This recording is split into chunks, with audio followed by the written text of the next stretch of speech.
So I told y'all before, I am of Gullah Geechee descent, and I have been in touch with spirituality my entire life. Even when I was a little girl, I used to see and communicate with spirits. So now I'm very like ancestral guided. And today I had a rough day, so I ended up getting in my car and I drove around, and I ended up in Orlando, just looking for fruit trees and stuff like that. So I ended up going to Goodwill, which I have driven past that Goodwill several times, but for some reason today I was told and led by the ancestors to stop. And this is one of the biggest Goodwills I have ever been in my life. You see my baby in the background. And so I went to that Goodwill and I was kind of overwhelmed because it was so big. I went straight to the back. And the first aisle that I went on, I saw this. Now, mind you, I told you I am of African spirituality.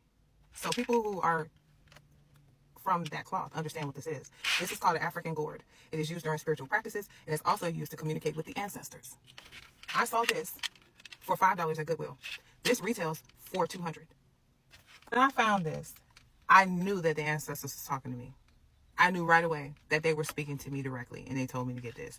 Because, like I said, I've been in touch with my ancestors, and I've always been spiritually guided. So I said all that to say, when you speak to me, you're not speaking to one person. You're speaking to millions of people. I have all of my ancestors standing behind me.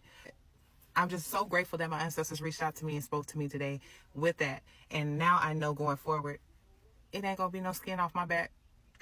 It's all planned and it's all working out on my best interest. And I got ancestors fighting for me on the ancestral realm to handle business that I can't handle here on this plane.